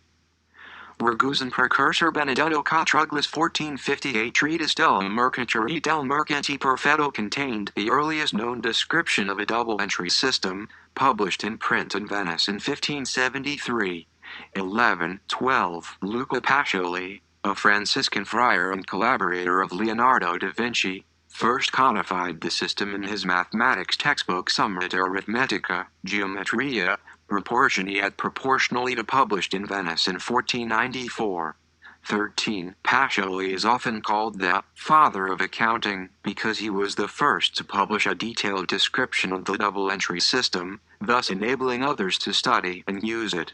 14, 15, 16. Bartolomeo Fontana published M. Strumento Novo che insula a tenere libro ordinariamente ad uso di questa implicita di Venezia, comitium in tutta Italia. De componere menor le partite in libro del der et Javier, Ec, Venice, 1551. Benvenuto Stracca published Tractatus de Mercatura, in Venice, 1551. Domenico Manzoni published Quaderno doppio col suo giornale, novamente composto, and diligentissimamente ordinato, secondo il costume di Venezia, in Venice, ed. Coleman de Trino, 1554. Alvise Casanova, published Specchio lucidissimo nel quale si visino essere definito tutti I modi egli ordini della scrittura, che si dev'manor negli negoziamenti della mercanzia, cambi e ricambi con le loro corrispondenti, disgarbagliando ed illuminando l'intelletto ai negozianti, Venice 1558. Giovanni Antonio Moschetti, published Del Universal Trattato dei Libri d'Appi, Venice, 1610. In pre-modern Europe, double-entry bookkeeping had theological and cosmological connotations, recalling both the scales of justice and the symmetry of God's world. 17. Accounting entries. Edit. In the double-entry accounting system, at least 2 accounting entries are required to record each financial transaction. These entries may occur in asset, liability, equity, expense, or revenue accounts. Recording of a debit amount to one or more accounts and an equal credit amount to one or more accounts results in total debits being equal to total credits when considering all accounts in the general ledger. If the accounting entries are recorded without error, the aggregate balance of all accounts having debit balances will be equal to the aggregate balance of all accounts having credit balances. Accounting entries that debit and credit-related accounts typically include the same date and identifying code in both accounts, so that in case of error, each debit and credit can be traced back to a journal and transaction source document, thus preserving an audit trail. The accounting entries are recorded in the books of accounts, regardless of which accounts and how many are involved by a given transaction. The fundamental accounting equation of assets equal liabilities plus equity will hold. Approaches. Edit. There are 2 different ways to memorize the effects of debits and credits on accounts in the double-entry system of bookkeeping. They are the traditional approach and the accounting equation approach. Irrespective of the approach used, the effect on the books of accounts remains the same, with 2 aspects, debit and credit, in each of the transactions. Traditional approach. Edit. Following the traditional approach, also called the British approach, accounts are classified as real, personal, and nominal accounts. 18. Real accounts are accounts relating to assets and liabilities including the capital account of the owners. Personal accounts are accounts relating to persons or organizations with whom the business has transactions and will mainly consist of accounts of debtors and creditors. Nominal accounts are revenue, expenses, gains, and losses. Transactions are entered in the books of accounts by applying the following golden rules of accounting. Real account. Debit what comes in and credit what goes out. Personal account. Debit the receiver and credit the giver. Nominal account. Debit all expenses and losses and credit all incomes and gains. 1920. Accounting equation approach. Edit. This approach is also called the American approach. Under this approach, transactions are recorded based on the accounting equation, i.e., assets equals liabilities plus capital. 18. The accounting equation is a statement of equality between the debits and the credits. The rules of debit and credit depend on the nature of an account. For the purpose of the accounting equation approach, all the accounts are classified into the following 5 types: assets, capital, liabilities, revenues, incomes, or expenses, losses. If there is an increase or decrease in a set of accounts, there will be equal decrease or increase in another set of accounts. Accordingly, the following rules of debit and credit hold for the various categories of accounts. Assets accounts. Debit entry represents an increase in assets and a credit entry represents a decrease in assets. Capital account. Credit entry represents an increase in capital and a debit entry represents a decrease in capital.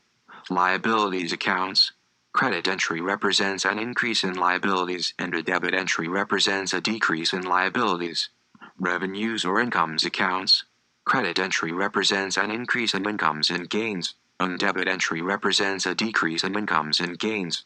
Expenses or losses accounts. Debit entry represents an increase in expenses and losses, and credit entry represents a decrease in expenses and losses. These 5 rules help learning about accounting entries and also are comparable with traditional British accounting rules. Books of Accounts, edit. This section does not cite any sources. Please help improve this section by adding citations to reliable sources. Unsourced material may be challenged and removed. October 2014, learn how and when to remove this template message. Each financial transaction is recorded in at least 2 different nominal ledger accounts within the financial.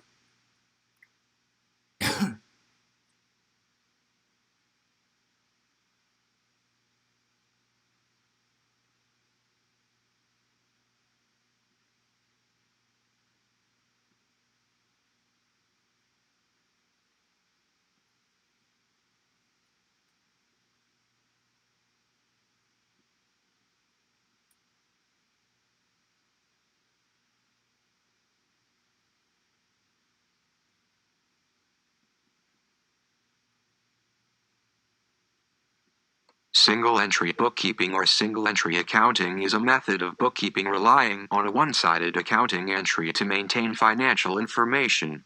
It is known as an incomplete or unscientific, citation-needed method for recording transaction. Most businesses maintain a record of all transactions using double-entry bookkeeping. However, many smaller businesses keep only a single-entry book that records the bare essentials. In some cases, only records of cash, accounts receivable, accounts payable and taxes paid may be maintained. This type of accounting with additional information can typically be compiled into an income statement and statement of affairs by a professional accountant.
No.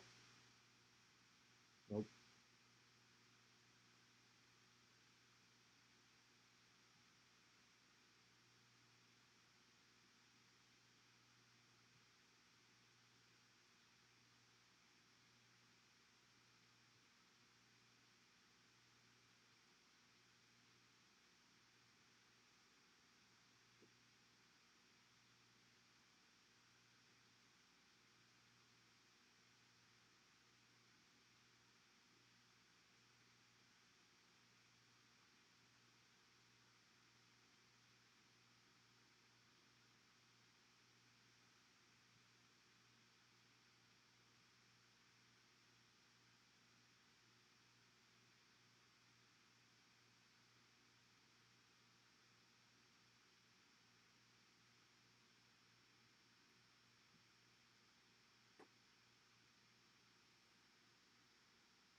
Momentum accounting and triple entry bookkeeping is an alternative accountancy system developed by Japanese academic Yuji Iori and is the title of his 1989 monograph. 1. It is a proposed alternative to double entry bookkeeping, the method currently favored by the worldwide financial accounting system. In regular double entry bookkeeping, changes in balances, such as earning revenues and collecting cash, are recorded. These events are recorded with two entries, usually a debit and a credit, assigned on a given date. In momentum accounting, changes in balances are the recognized events.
怎么坐下来了？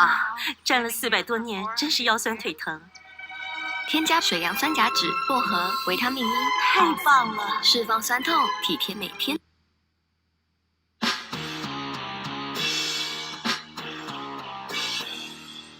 How's everybody doing? My name is Anthony Brian Logan.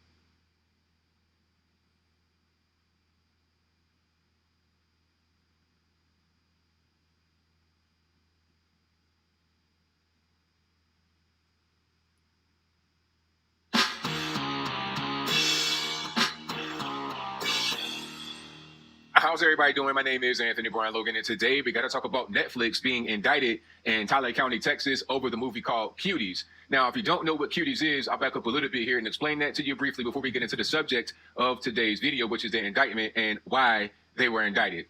Now, Cuties is a French movie about these really young girls. We're talking about 10, 11, 12 years old. They say it's a so-called coming-of-age movie. They're involved, I guess, in the entertainment industry, maybe like beauty pageants or whatnot. And at certain parts of the movie, it goes way above and beyond what you should be able to see legally in the US of A, maybe even other countries in the world, okay? Because they're dancing, they're going to pageants and stuff, but you have scenes where they're partially nude, they're striking really adult poses, they're doing things that little kids should not be doing. And I did a video about this a few weeks ago, back early in September, and I was saying that this has got to be illegal.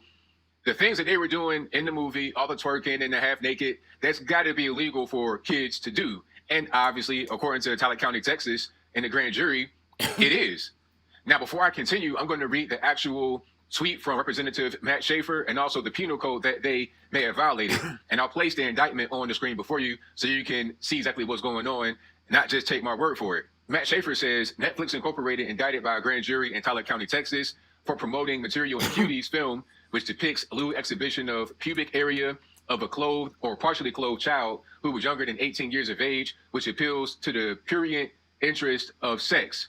And the penal code is PC 43.262, promotion of lewd visual material depicting child. So this is not just me saying, oh, I'm offended or nothing like that. I'm offended, of course, but it's not just that. We're talking about illegality here. They were indicted, Netflix it is, by a grand jury.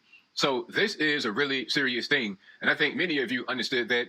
Many of you cancel your Netflix subscription. Personally, I've not had Netflix for a while because they've gone down this road of having disgusting content, things I don't agree with. So I'm like, you know what? I'm out. And if I still had Netflix when Cuties came about, that would have been the final straw. The board that came was back. It was like, all right, I'm out. I don't want anything to do with it because if we're going down this road, I'm going to just get off the train and go somewhere else. Right now, Netflix says that the charge against them is ridiculous. They stand by the movie. They say that the movie speaks against the exploitation of children. But it's like, all right, you can say that, but your movie actually engages in the exploitation of children. You got these kids twerking, dancing, halfway naked. I mean, come on. If you got people out there that are pedophiles, which they exist, they're going to flock to this movie because of the content that's in it. You can have an entire movie that's hour and a half, 2 hours long. It could be riveting, beautiful cinematography, great story, really uplifting, all this, that, and the third. But if you got 5 minutes in there of little girls naked or halfway naked twerking, I mean, come on.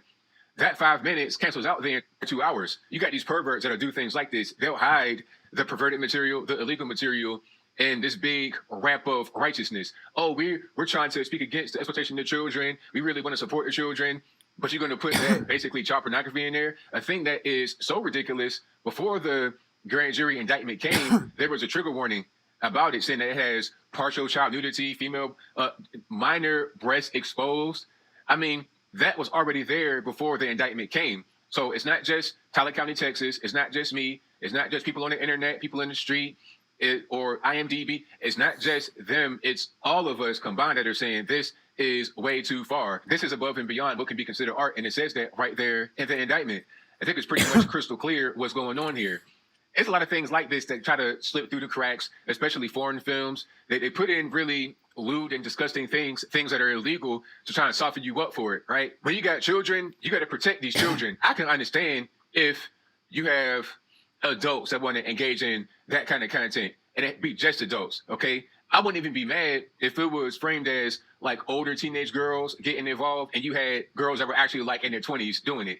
Okay, that'd make more sense. You got adults, all right, but you have children, 11 years old, little kids, and the craziest part is that 600 girls auditioned for the lead role in the movie. So my question would be, like I had in previous videos and previous live streams, is, okay, if you had 600 girls that auditioned for the movie, what were they doing in the actual auditions? Were they twerking and dancing? Were they halfway naked? And was it filmed? Who has it filmed? Where is that being distributed? You understand where I'm going? You can say that this is a movie that's really great, it's really riveting, it's a coming-of-age story like some so-called celebrities did, and that's fine, according to you. However, we can't ignore the obvious illegality that's going on in the movie. Aside from the moral perspective, morally, it's clearly wrong. I mean, nobody's going to, if you're a moral person and you see what was going on in that movie,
you are going to know that this is wrong, but legally is wrong too. And I said that in my previous video. That's why I didn't want to put any links to the movie or any scenes or anything like that in the movie, or really even any pictures from the movie, really, because I'm not trying to push this pornography of little kids. I just don't want to do that. I'm not into that, obviously. Number one, I'm not some type of child abuser. I'm not a criminal. I'm not going to help them engage in their criminal activities. Hopefully something comes of this, okay? Because you got a Tyler County, Texas. This should go to the federal government, quite frankly. You should have Trump on the horn, Bill Barr, the whole squad to get on this, to get Netflix under control. Because I think if you allow cuties to just be on there and people are watching it and it's fine, that's going to promote other movies to do a similar thing to this. Oh, it's just art. It's a coming of age story. So we're going to have 1,000 little girls, 8, 9 years old, come audition, and we're going to film it, and they're going to be twerking half naked. This needs to stop. Whoever was behind this, they need to get locked up, put up under the penitentiary. That's just how I feel. But I think I'll leave that right there for now. And what say you? Do you think that Netflix deserved to be indicted over the movie Cuties? If that's your viewpoint, let me know why in the comments below. Or did they not deserve to be indicted? Was the movie really good? Was it riveting? Was it a coming of age story? Was it a movie that was against the exploitation of children? If that's your viewpoint, let me know why in the comments below. You guys know where I stand. I think these perverts over in France just gave an excuse to put out some child pornography. That's what's going on. Oh, it's a coming of age story. It's about the kids. Well, why you got these little kids dancing around half naked in the movie? Netflix apologized for the artwork they used to promote it, talking about, oh, it was a bad choice in artwork. We didn't want to put that out there. What's the point in apologizing? The artwork that they had that they apologized for was an actual scene in the movie. It could have been a screenshot from the movie. It was not just a picture taken to represent the movie. It was an actual scene in the movie. You had these little girls in scantily clad, like Dallas Cowboy cheerleader type outfits. Now, like I said, you got adults, that's fine, but little kids, and as a matter of fact, I think what the kids had on was even more skimpy than what a Dallas Cowboys or Washington Redskins or Washington football team, whatever the name is. It was skimpier than these adults out here that are actually cheerleaders. It's just crazy, totally crazy. I hope that this indictment makes Netflix remove that type of content, Cuties and whatever else is on the platform that shouldn't be there. And I hope this wars off any copycats. Because like I said, if they let Cuties just be out there, it'll be some more pervert directors that'll produce a beautiful movie and then put in 5 minutes of filth that is the actual thing that they want to see from the very beginning. And they're going to have a bunch of girls to come out audition, and they're going to tape it, and they're going to save that and pass it around to the pervert friends. That's how it goes. So hopefully Netflix goes up under the penitentiary, or something happens as a result of this indictment in Tyler County, Texas. But whatever your thoughts are, please let me know in the comments below. And that's all I got to say for this video. If you like what you heard, please comment, rate, share, and subscribe. Peace.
yeah, Neil-wise, that was something.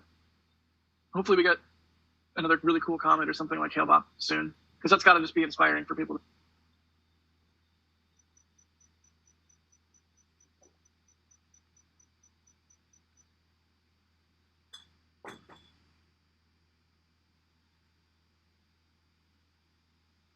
Definitely looks like that top methane tank is fairly empty now. I think the frost line defrosting kind of lags behind the actual true height of the liquid nitrogen. It does take it quite a while for that steel to warm up again. So the test definitely appears to be over.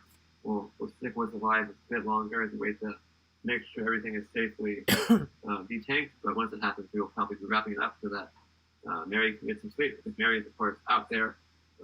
It's now almost 4 a.m., and this is the third night in a row that Mary has been out there to play. So once the excitement appears to be over, we'll definitely make sure we get Mary the opportunity to get some sleep.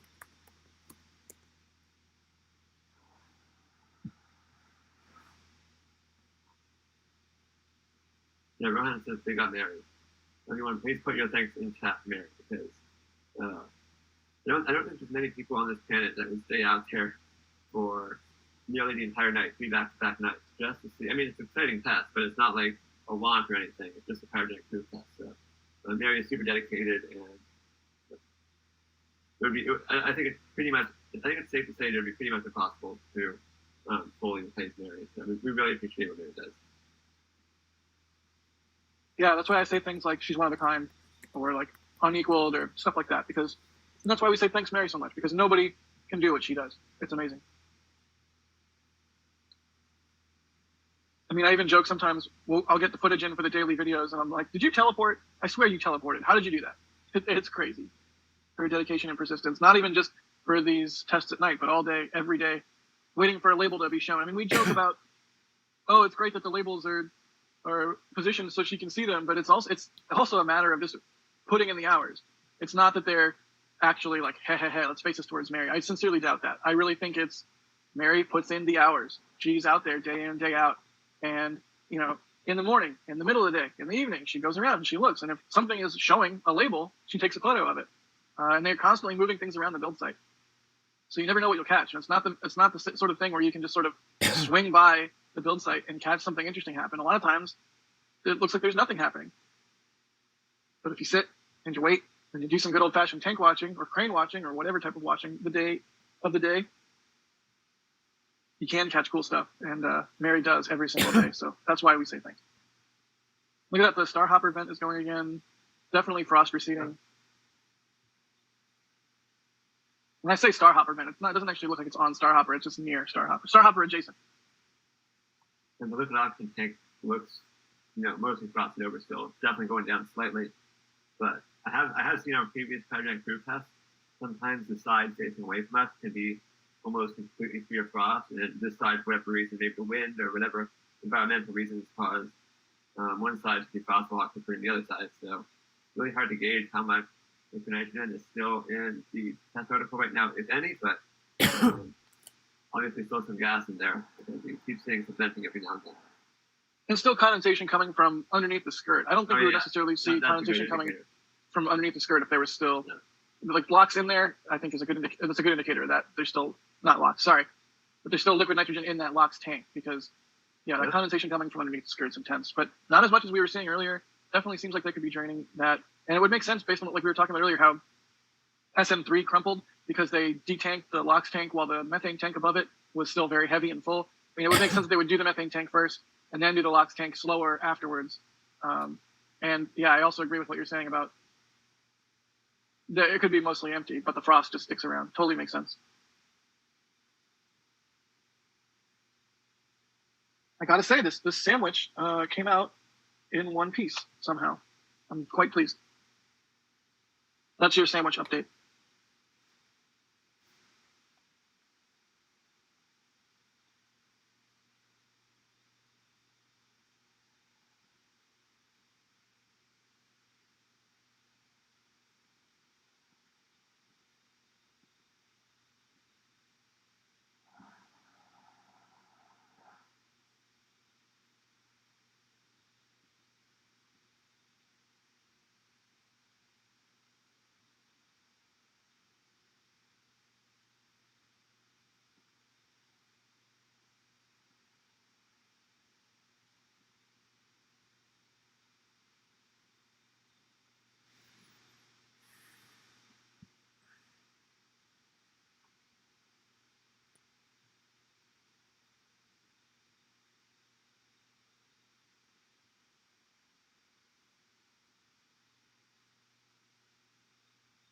Ramen soup. Ikiraku ramen soup. Well, Pad Rat. Thanks, buddy.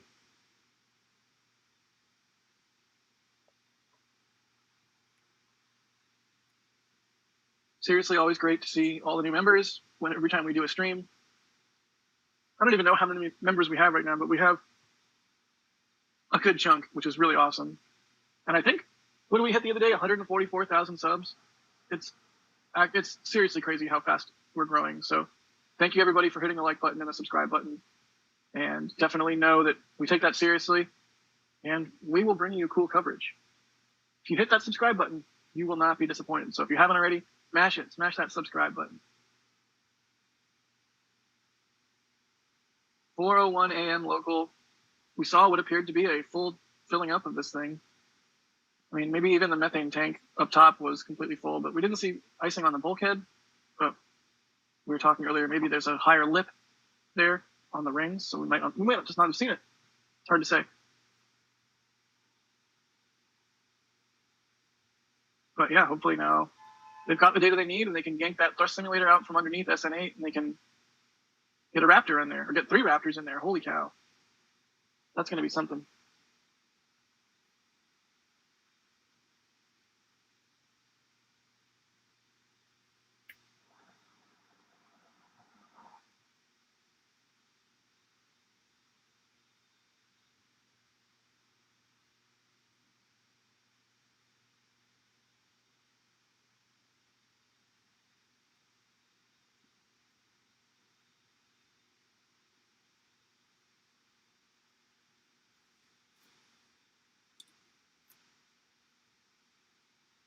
Sven asking if there's something spinning above Starhopper. Yeah, you caught it. It's a little marine radar. It's like a Garmin marine radar they stuck on top of Starhopper. Good eye there, buddy. Good question. Gabby asking about the mechanics for the flaps or where they are. I think they're inside those little aero covers, like the fin roots or the flap roots, whatever you want to call them, somewhere around there, right? Yeah.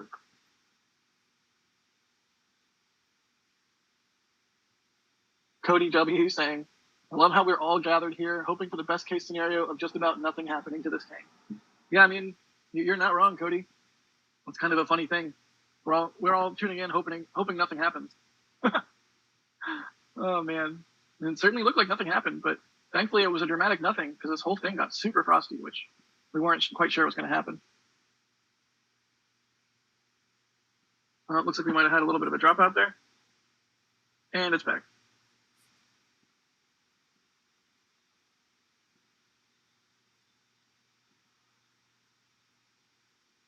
Connor Hart saying, just imagine a super frosty booster underneath this thing. Yeah, I mean, a full stack, that's, wow. A full stack vehicle, Starship and Super Heavy. It's going to truly be a sight to behold. I cannot wait.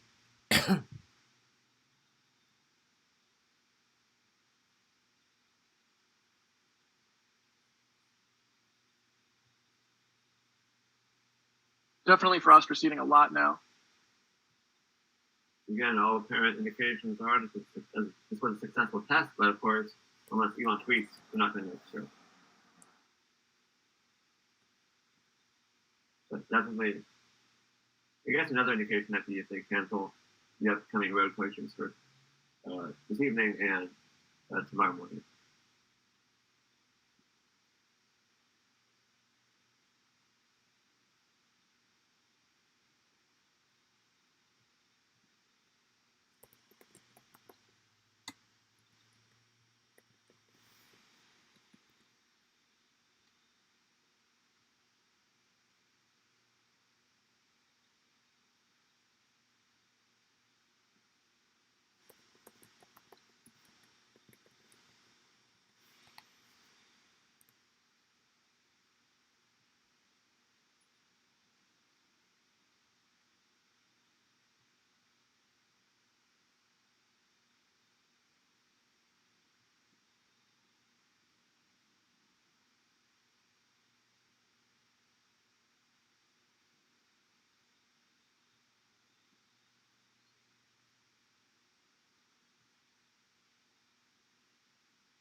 starting to see some rapid progress on that left-hand side of the liquid oxygen tank, which is the lower of the, you can kind of feed it two different tanks that are frost feed. The liquid oxygen tank is the lower of the two.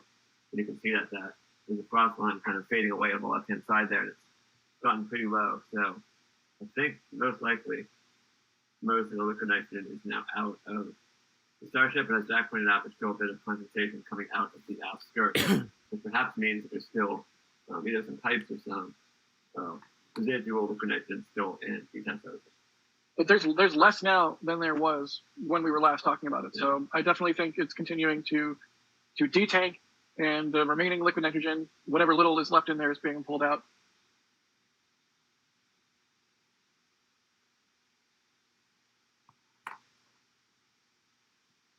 So excited to see this thing get a nose cone on it. Oh my God, it's going to look wild.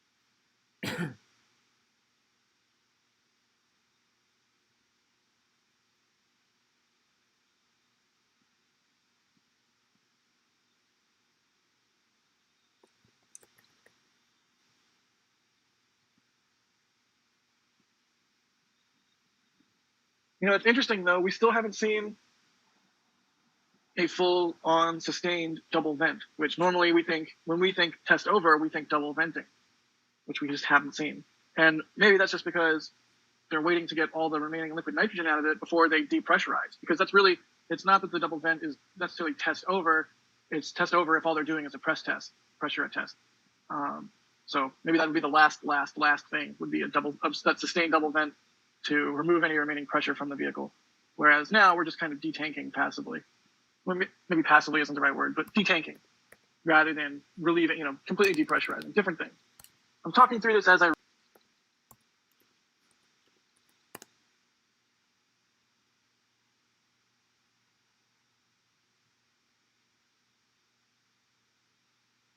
It'd be cool to see like a large sheet of ice fall off the side of this thing.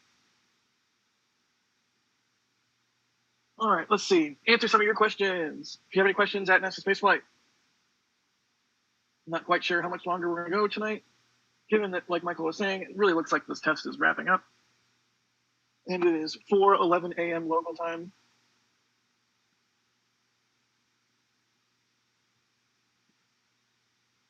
But I'll answer some more questions.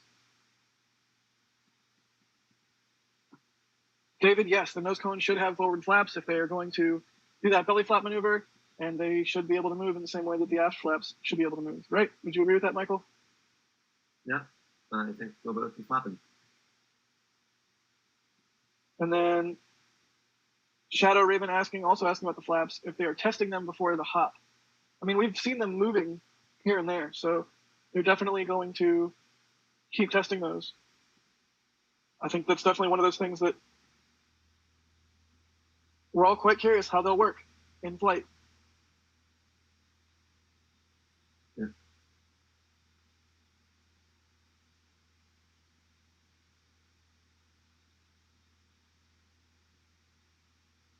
Hydrosonic asking, will they have to test cryo again with the nose cone due to header tank? That's a really good question. What do you think, Michael? Maybe they would wield it. I mean, I guess they could just cryo test only the header tank into the nose cone. That's exactly what I was just thinking. Maybe they would wheel the nose cone to the launch site, and before they attach it, maybe like do just a nose cone cryo, and then if it passes, then attach it. That would be one way to do that for sure. That seems completely plausible to me. Mm-hmm. And that way, if something happens during that test, you don't risk damaging SN8. You've only damaged the nose cone itself. Good question, Hydrosonic. I hadn't considered that at all.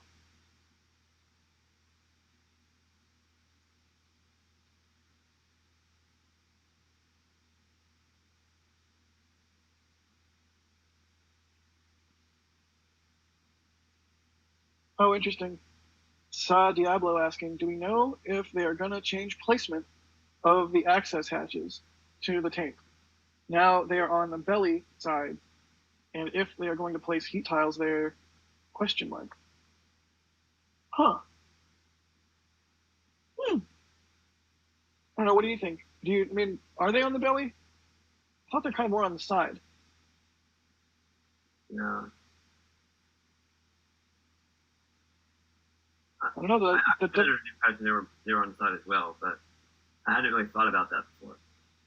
I mean, even on the side, it would seem to be there would need to be some amount of heat shielding tiles there. And it's a very good question how they will handle the hatches and the tiling. Very good question, Sa Diablo. I wish I had an answer for you, but maybe they would just change placement of the hatches to the dorsal side and call it a day. That would seem to be the much easier thing to do. I wonder if there's any sort of reason why they don't or haven't yet. A very good question.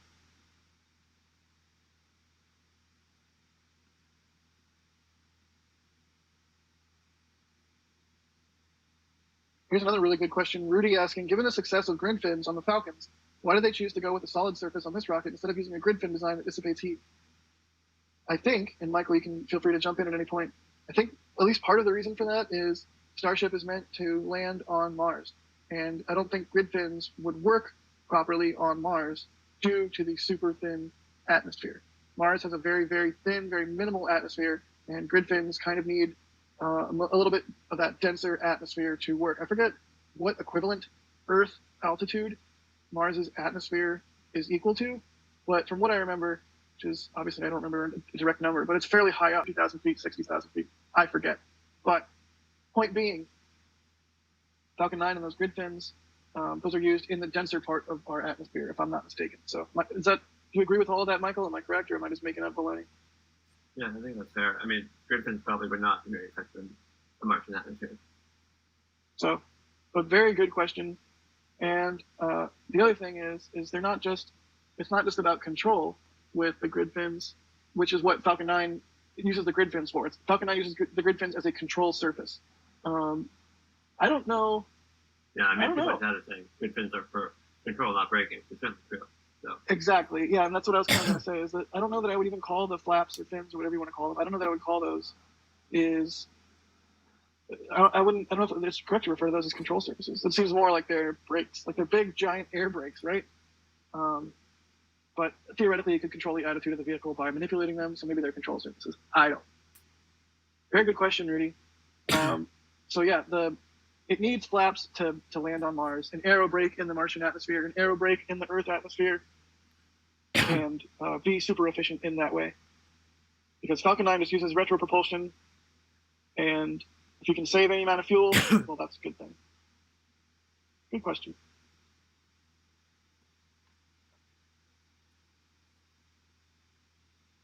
Michael Moore asking about transporting these things horizontally. I don't expect we'll see that ever. In fact, I'm pretty sure they can't, but I don't know that. Look at venting from the right-hand side now. Look at that. Could be a drain. Some kind of drain is occurring, or... Huh. Neat. I feel like we saw that kind of vent when SN 7.1 was... Exactly, yeah, I was about to say that. Yeah. I wonder if the hookup for SN 7.1 from pad A is now just sort of an outlet. In the absence of anything hooked up to it, it's just an outlet. But it does look the same, so it could be exactly this. There could be no difference. It could still be hooked up. Yeah, it looks like both tanks are pretty much defrosting now, at least on the portions that we can see.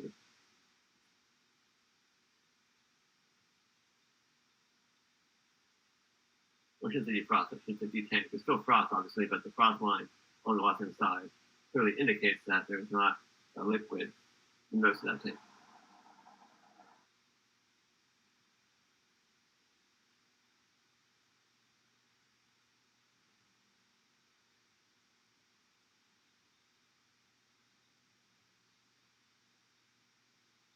Jawad, no, they did not move the flaps at all during the test. They've been tied down for the full duration of the test. Does seem like a smart thing that they would want to test. Maybe they'll test it at some point later on as part of their flow. But good question. KDM Sweden, go for it, Michael. Oh no, you're fine. KDM Sweden asking if we expect to see a fully stacked Starship and booster this year. I don't think so. I think we'll see booster hops first, and then, I don't think they'll do a fully stacked version until they go for an orbital attempt. So I think that'll probably be something for next year, maybe the year after, hopefully next year. So you do think the boosters will do hops? Well, Elon said that, didn't he? 300 hops. Oh, right. Okay. I didn't realize that. I guess I forgot. Yeah, But they can hope sometimes. I think Elon said we would do hops, at least 2 engines. But Nick, welcome from Ontrack. That is super generous of you. We really appreciate that. So Holy cow. Thank you so much, Nick. Please join the Discord and say hi. We are excited to have you join the membership program. Yeah, I'm going to give you a triple Jimmy B in chat there. Thank you so much, Nick. Hope you enjoy the membership and all the perks. And definitely, like Michael said, when you get the Discord stuff sorted out, I know it might take a little bit for that all to propagate, but once you get it sorted, hop into the Discord and say, hey, that's super awesome of you. Thank you so much for your contribution to bringing these views to everybody around the world. All right, I'm going to give you another triple Jimmy. That's a double triple Jimmy right there. Jimmy Heavy. It's a lot of Diet Mountain Dew required to fuel a Jimmy Heavy.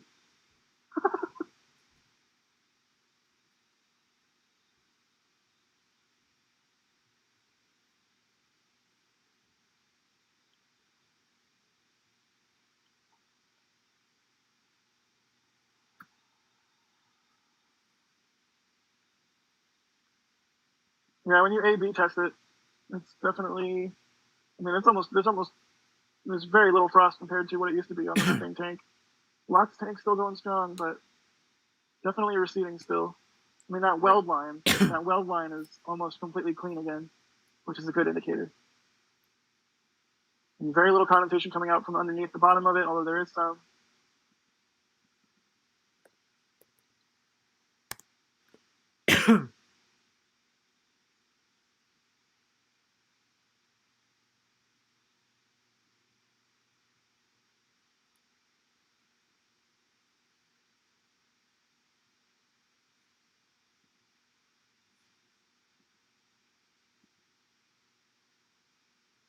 And we're just discussing in our back channel right now what we want to do. So I think we're going to take a couple more questions, and then we'll probably wind the stream down and let Mary get to sleep, because as you can see, the frost line is receding fairly quickly right now.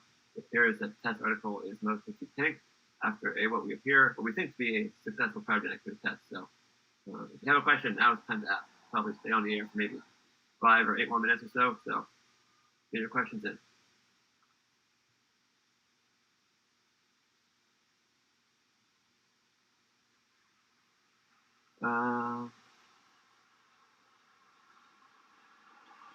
Yeah, if you have any opinions on like Blue Origin versus SpaceX style colony, if you're not familiar with the difference, Blue Origin is building sort of like, I guess, human-made artificial habitats that are kind of their own separate body, where SpaceX is looking to colonize planets such as Mars. So do you have a preference on which style you like better, Jack?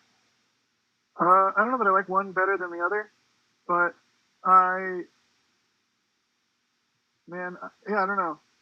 Both have their advantages. I mean, I'm sure weightlessness is awesome, and the views that you get of whatever you're orbiting would be awesome, but yeah, like gravity is important. I guess there might be artificial gravity. I don't know, but I like the autonomy that you can get by being on a surface colony, because in theory you could like get in a rover and go drive around or something like that. You have to get away from other people versus an orbiting colony. I imagine in my head is more like a battleship or aircraft carrier or a cruise ship or something, right? Like it's got to be its own self-contained thing, or the ISS for that matter. So, or a submarine. Probably submarine is the closest out of any of them, given the confined spaces. But hopefully, whatever Blue Origin is building is much more capacious. But yeah, I guess surface colony. But I would do either. I don't think I necessarily have a favorite. But if I was going to pick one, I'd want to go to Mars or the Moon and I would want to go to the surface for sure. I don't know if I would want to live on the surface. Whatever is optimal. But what's your opinion there? I mean, I think there might be a place for both.